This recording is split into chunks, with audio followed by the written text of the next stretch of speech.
In this video, we will see how we can define coordinate system in Leica Infinity software. The need of defining a coordinate system is because any GPS receiver will give the raw data in latitude, longitude, and ellipsoidal height. In order to convert that data into grid northing and easting values and converting the ellipsoidal height into MSL height, we need to define a coordinate system. To define it, we need to go to the File tab. We need to click on Tools. Then we need to select Coordinate Systems. We go to Manager. First, we need to create a geoid field file. So we click here. We need to choose the path where we have saved the file. So here is my file, EGM96. I open it. I need to define a coordinate type, which should be geodetic. I need to define my extents. I can define my boundary, but here I will choose center and radius. I need to define the center point where I intend to do the survey. So my latitude value is 20 degrees, 57 minutes approximately. Then I choose easting values. So this is 85 and 12. Now I need to define the radius or within which my geoid will be applicable. So this is in meters. So I'm defining a range of approximately 20 kilometers. Then I need to define a path where I want to save the geoid file. So I can click here. I want to save the data on the desktop. So I click desktop. I can choose a name. So it's my geoid file is basically EGM96. So I choose the same name, but I can also define the area. So it's EGM96, which is applicable to a certain area. So here I'm not mentioning any area. So I'm just giving it as EGM96 underscore area. So it could be applicable to any of the areas. I click OK. I click on create. And my geoid model file is created. Now I need to create a geoid model. In order to create a geoid model, I need to give a name to it. So here I'm giving it EGM96 to area. I need to choose a path, or I can simply choose a path also. I'll go to the desktop. I choose a file which is EGM96 area. I open that file.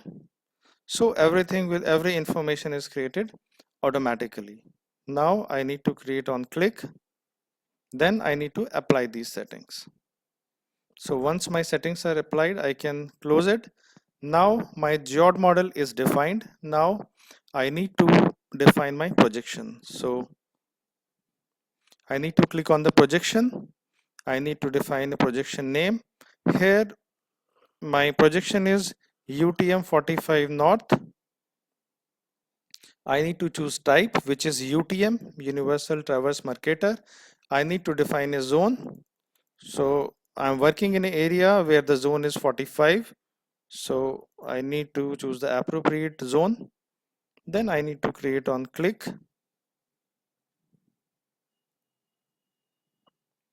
This name is already existing. So I'm once again defining it as an area because you can give a name to it.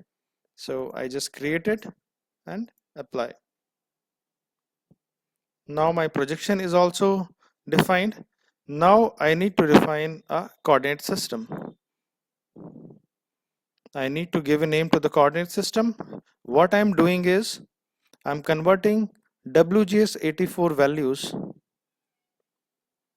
to UTM 45 north in a particular area. So I'm not defining any area name.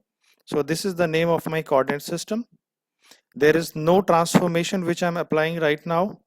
I need to choose a ellipsoid, which is WGS1984. Projection I have already defined. So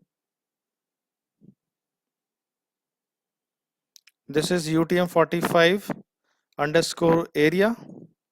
I need to define a geoid model as well. So I click here. This is EGM96 underscore area. Then I click on create. Then I apply. Now I have defined my coordinate system. I'm closing it. Now once I'm creating a job, here I'm creating a new project. I can define this is a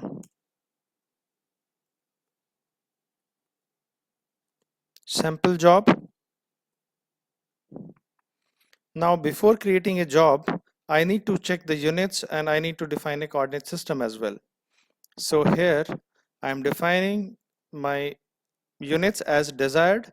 Then the coordinate system would be WGS84 UTM45 north underscore area, which we have just defined. We have applied this coordinate system. Now we can click on create. Now my file is created, a project is created with a coordinate system which I have just created. So this is the way you can create your coordinate system for any particular job, any particular area. Thank you very much.